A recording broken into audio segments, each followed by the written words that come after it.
Science की दुनिया में कुछ ऐसे फैक्ट छुपे हुए हैं जो पहली बार सुनने पर बिल्कुल फेक लगते हैं, लेकिन जब साइंटिस्ट उन्हें प्रूफ कर देते हैं तो पता चलता है रियलिटी इमेजिनेशन से भी ज़्यादा अजीब है।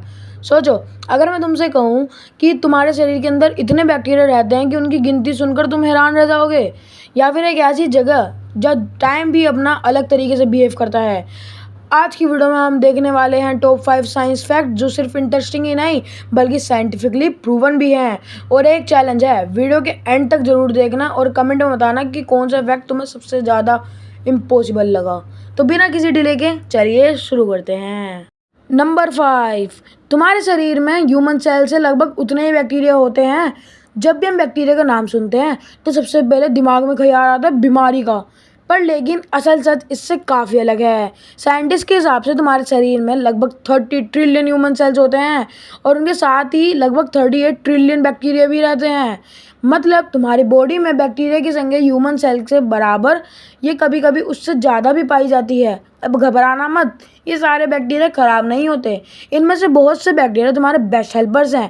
ये खाना डाइजेस्ट करने में मदद करते हैं, विटामिन बनाने में मदद करते हैं और तुम्हारी इम्यूनिटी को स्ट्रॉन्ग रखते हैं।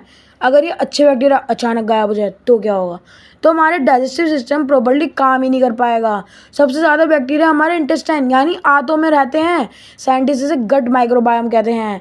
आजकल तो इस माइक्रोबायोम पर दुनिया भर में रिसर्च चल रही है, क्योंकि कुछ स्टडीज सजेस्ट करती है कि इसका कनेक्शन हमारे मूड और ओवरऑल हेल्थ से भी हो सकता है। सोचो, तुम कभी भी टेक्निकली अकेले नहीं होते, तुम्हारे अंदर खुद ही पूरी माइक्रोस्कोपिक सिटी बसी हुई है।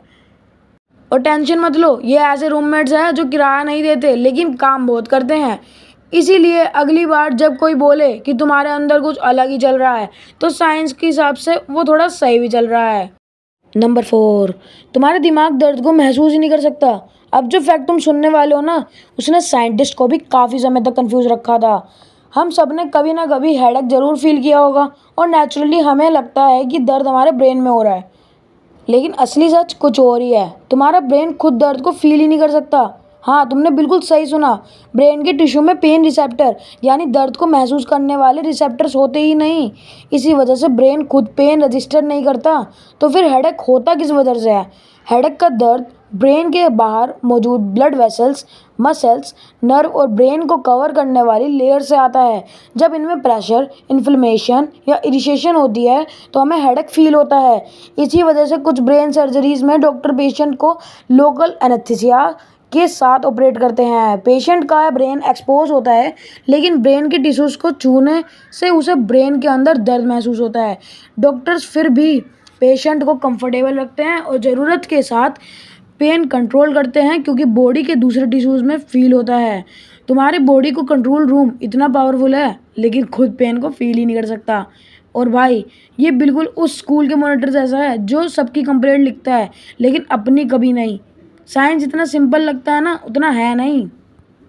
नंबर 3, तुम एक भी सांस नई नहीं लेते। अब तक तुम्हें ज़िंदगी में करोड़ों बार सांस ली होगी, लेकिन क्या तुम्हें पता है, हो सकता है कि जो तुमने सांस ली हो उसके एयर के पार्टिकल्स क्या पता डायनासोर्स ने भी इनहेल करे हों। सुनने में ये मूवी जैसा लगता है, लेकिन साइंस इस बात को सपोर्ट करती है। अर्थ का एटमॉस्फेयर लगभग एक क्लोज सिस्टम की तरह काम करता है।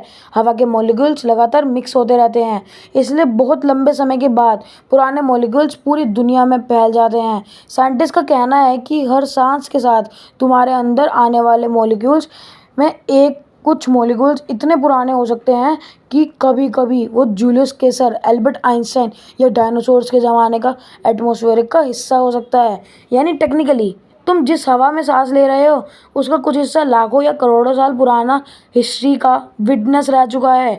सोचो, एक ही हवा ने डायनासोर्स को भी देखा, प्राचीन सभ्यताओं को भी, और आज तुम्हें भी। नेचर में कुछ भी पूरी तरह वेस्ट नहीं होता, हर चीज़ किसी न किसी साइकिल का हिस्सा बन जाती है। और भाई, मतलब हवा भी इतनी एक्सपीरियंस है कि उसका सीवी देखोगे तो हिस्ट्री की किताब छोटी लगने लगेगी।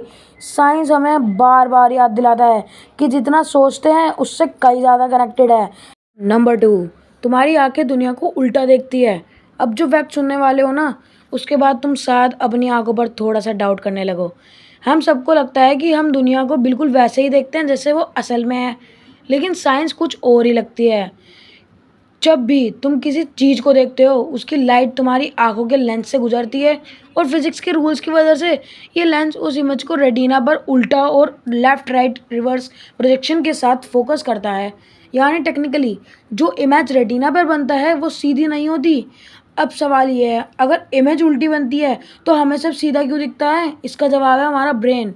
ब्रेन हर सेकंड लाखों सिग्नल्स प्रोसेस करता है और उनकी इतनी तेज़ी से इंटरप्रेट करने की वजह से हम सब नॉर्मल देख पाते हैं, सीधा दिखाई देता है। साइंटिस्ट ने कुछ एक्सपेरिमेंट में लोगों को ऐसे स्पेशल ग्लास पहनाए जो उनकी दुनिया को उल्टा दिखाई देते थे।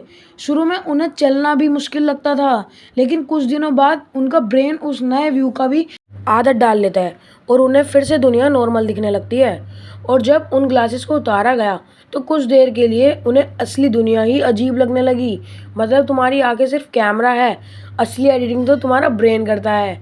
और भाई ब्रेन इतना पावरफुल एडिटर है कि हॉलीवुड भी बोले भाई हमें भी ये सॉफ्टवेयर चाहिए। नंबर 1, तुम अभी भी पास्ट को देख रहे हो? अब वक्त आ गया है आज के सबसे माइंड ब्लोइंग साइंस फैक्ट का।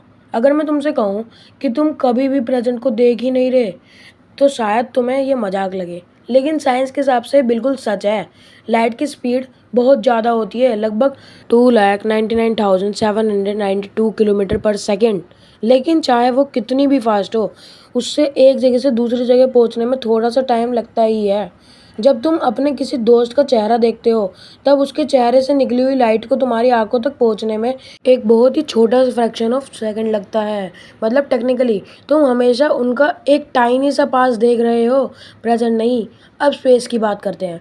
जब तुम रात को आसमान में स्टार देखते हो तो उसमें से कई स्टार्स की लाइट को अर्थ तक पहुंचने में सालों हजारों साल लग जाते हैं।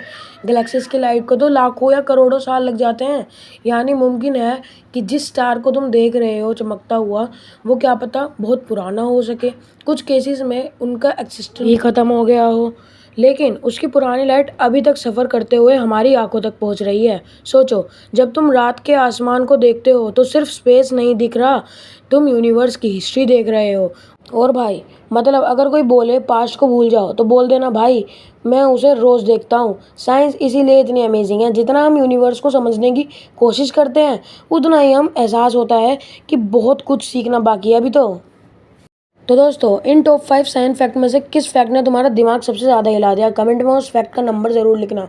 अगर वीडियो पसंद आई हो तो लाइक करो, चैनल को सब्सक्राइब करना मत भूलना। और अगर तुम पार्ट 2 देखना चाहते हो जिसमें और भी ज़्यादा धमाल होने वाला है तो कमेंट में ज़रूर बताना।